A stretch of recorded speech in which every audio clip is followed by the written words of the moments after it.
welcome to episode 3 of the Monday Morning Detective podcast, we're basically going to talk about the event as it's reported in the news. That's my only source.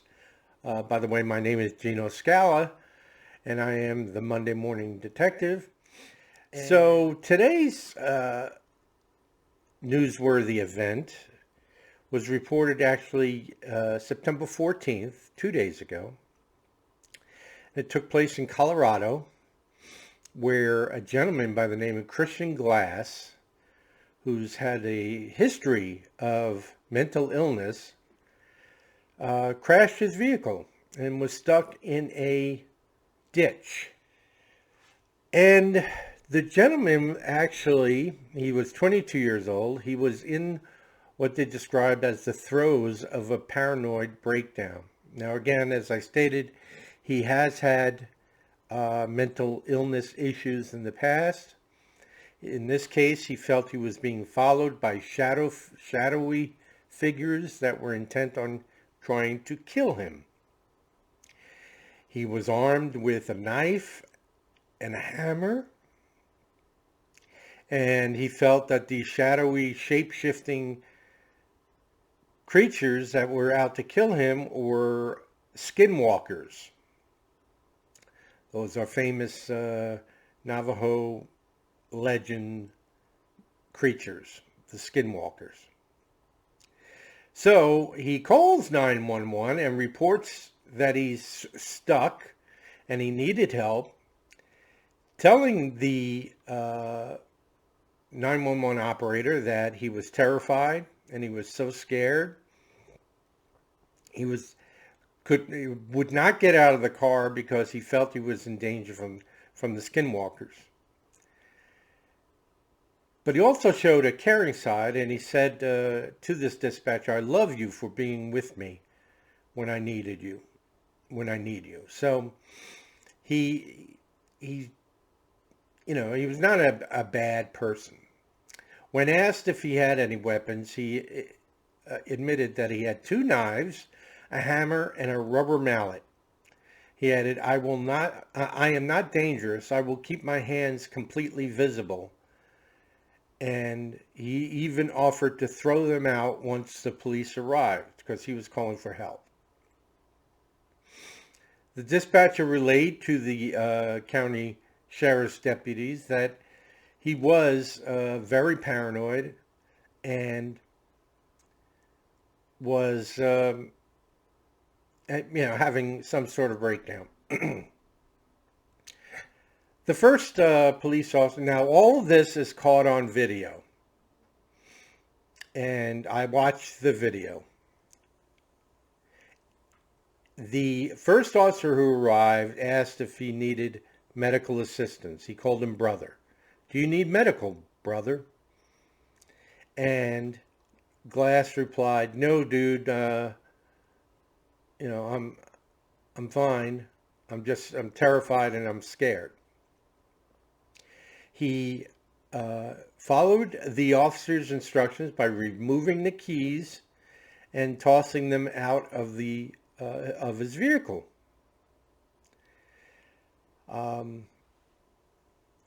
He did not roll down his window because of his fear at this point. Other officers arrived, trying to convince him to come out with his hands up, etc.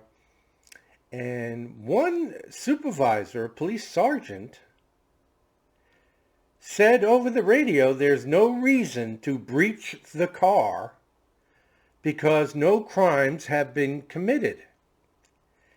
And Glass, Christian Glass, the driver, did not appear suicidal, homicidal, or a great danger. So there you have a person of leadership, person of authority, a police sergeant, telling everyone at the scene, he was also at the scene, that there's no reason to breach the car.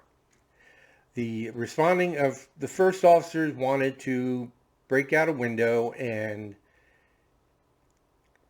take him into custody for his own safety, I suppose. At that point, officers, about 5 minutes later, officers disobeyed the command and moved in to smash the open window, or smash open his car door window on the front passenger side and the rear driver's side. At this point, an officer jumped on the hood of the car, pointing his shotgun at the windshield.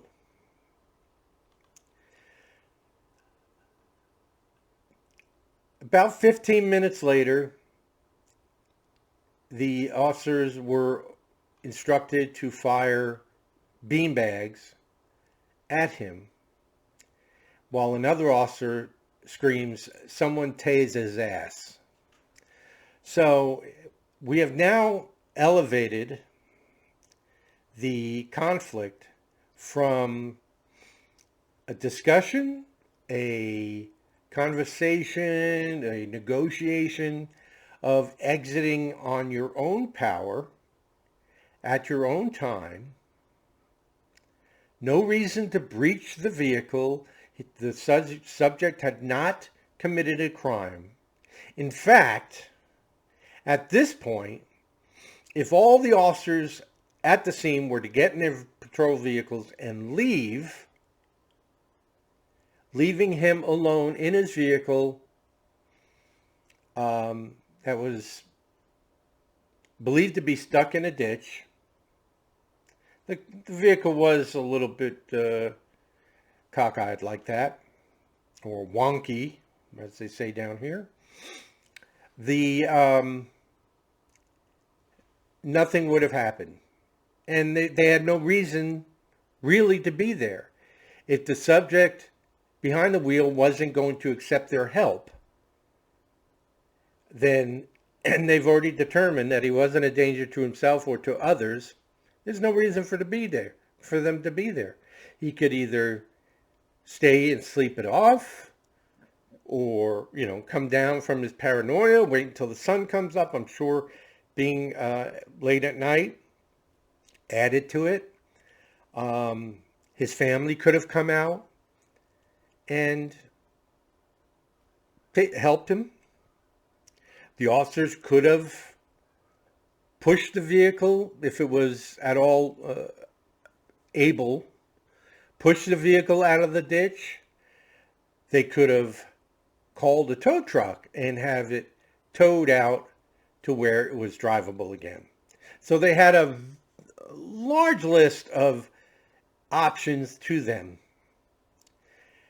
Supervisor tells him not to breach. 5 minutes later, for some reason, and it's not clear in this report, so I'm going to have to go on the fact that they disobeyed that order and began breaching the vehicle, which included a officer jumping on the hood of the vehicle with a shotgun.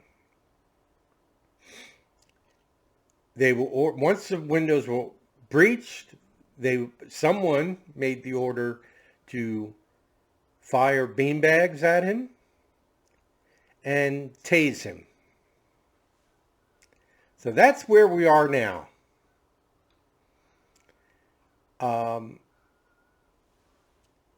One officer, I believe it was the officer on the hood, told him to drop the knife, and he holds the knife up to the window, basically demonstrating that he had a knife. Whether or not he was in the process of tossing it out or anything, we don't know. We know he held the knife up.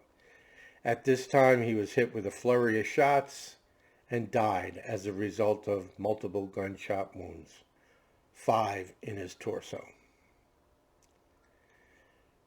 So at this point, the family has retained an attorney. Now, based on this information, just on the information of this New York Post article,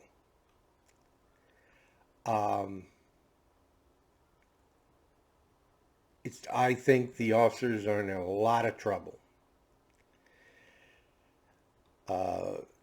If they were, even if they were following their directions, let's say a sergeant, another sergeant, or the same sergeant decided, let's take him out and, under any means necessary. And yet someone still felt threatened by someone inside a locked vehicle with their driver's window open only that high.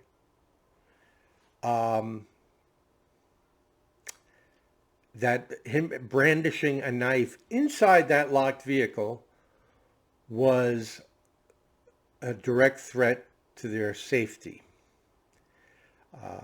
Now, speaking as a former officer and investigator, we have all my partners, all my fellow officers in blue, have been at incidences that included knives or screwdrivers or some kind of cutting instrument as opposed to firearms. And your friend in those incidents is distance. As long as you maintain a distance where they can't lunge or run after you, chase you, and there are incidents where they will chase you, but as long as you maintain that distance, you're safe. There is a safe distance when it comes to knives. There's a safe distance when it comes to guns. It's just that we don't know, 2 miles is basically safe from a .22, but you're not often in those situations. So distance and time are your friends at a situation like this. Once the responding sergeant stated there was no crime committed, there's no real reason for them to be there. At that point, they should be there to assist the driver both on his medical needs and his vehicle situation, and then go back into service. You're not going to arrest him. You're not going to take him into custody and submit him to a 3-day psych hold against his will or against his parents' will. And you don't have any authority to do that at that point because it's already been stated he wasn't a danger to himself. So I think in this case, heads are going to roll. The lawsuit is going to be found in favor of the family. It's unfortunate, no matter, as they say, no amount of money is worth the life of a loved one. But I suspect they will get $3 to $5 million. And the people at this scene are in a lot of trouble, legally and civilly. And that's my opinion. If you want to research the Christian glass sling and in Colorado on September 14th, the actual shooting went down, well, it seems to be back in June 10th, according to the video. So go ahead and look at it, come to your own conclusions. If you have any information you'd like to share or comments, feel free to do so in the comments section. And I hope to see you and talk to you next time. Have a great weekend.